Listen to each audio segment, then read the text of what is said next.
We are recording. Okay, so we got two Traxxas Xmaxx trucks here. I got these things in not too long ago from the folks at RC Superstore.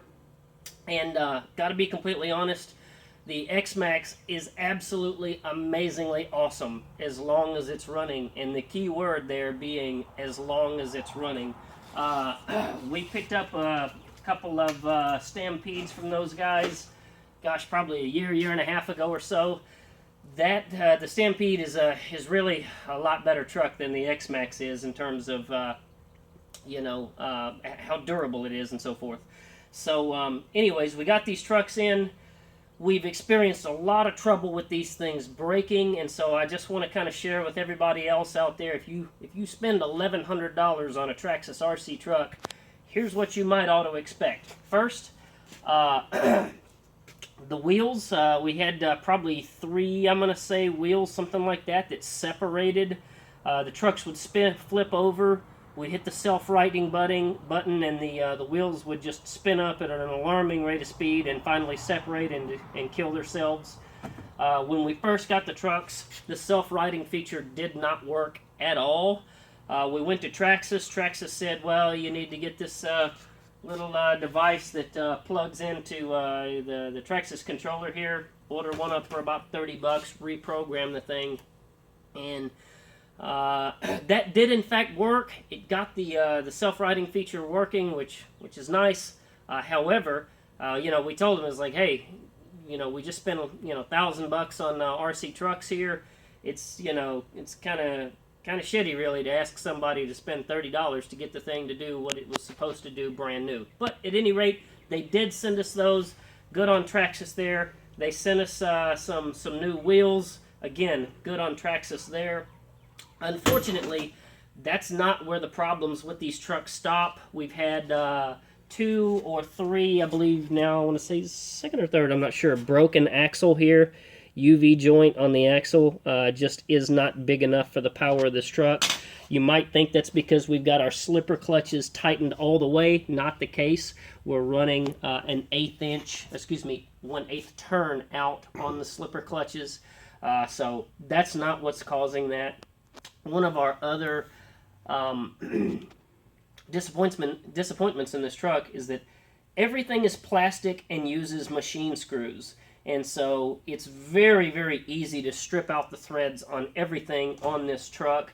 If you look at the chassis here on my brother's truck, you'll notice, see how much bigger that hole opening for the motor mount right there is than it's supposed to be? Okay, now look at one of these other ones over here. That's because the bolts for the motor just pull right through the chassis, and when that happens, the motor moves, the gears don't mesh anymore, and then you destroy little cute spur gears like that, and then you're down until new spur gears come in the mail. So that's been a problem that we've had. We've also run into troubles with differential gears that just can't seem to handle the load. Here's a couple of differential gears missing teeth. Let's see here. What else have we got about these things? My truck initially caught on fire. Day 2. Look at the soot underneath the body here.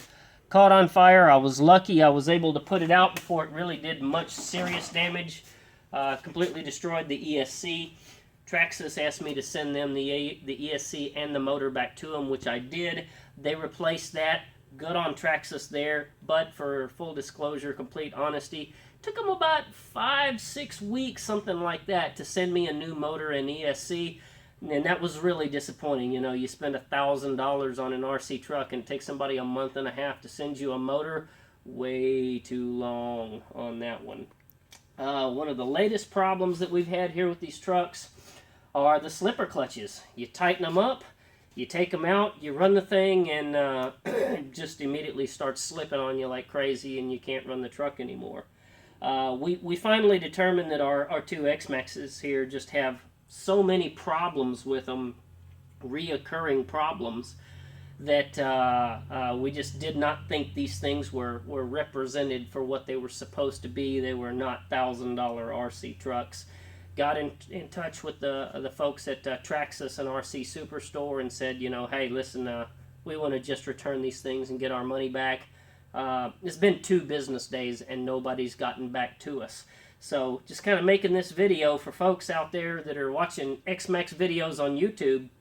Just be aware that if you buy one of these things, it's the most badass, awesome RC truck of all time.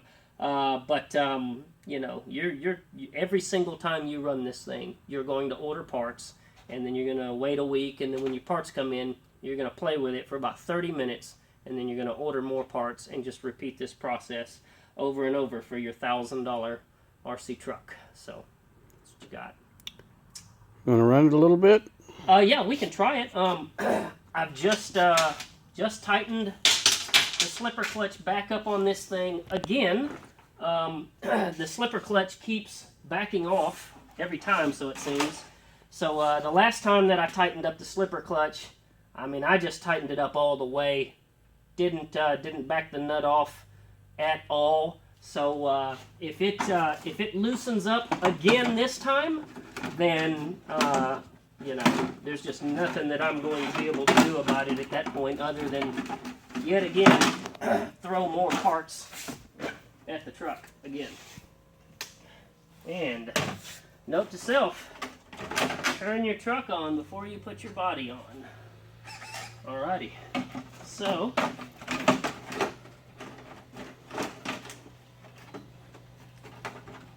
cool. Let's see what happens here.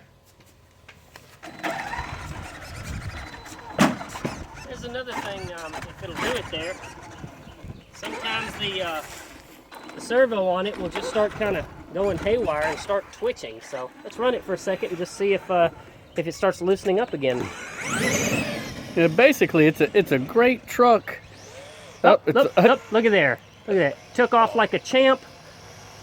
Slipper clutch loosened right up. And look, I'll do full throttle right now. There you go. There. Yep. Folks, there's my $1,000 RC truck, the Xmaxx. It's awesome, but it's only awesome for about the first 30 minutes of day one. Spend you $1,000 someplace else, folks. Say work the bugs out of it first before you get one. All right.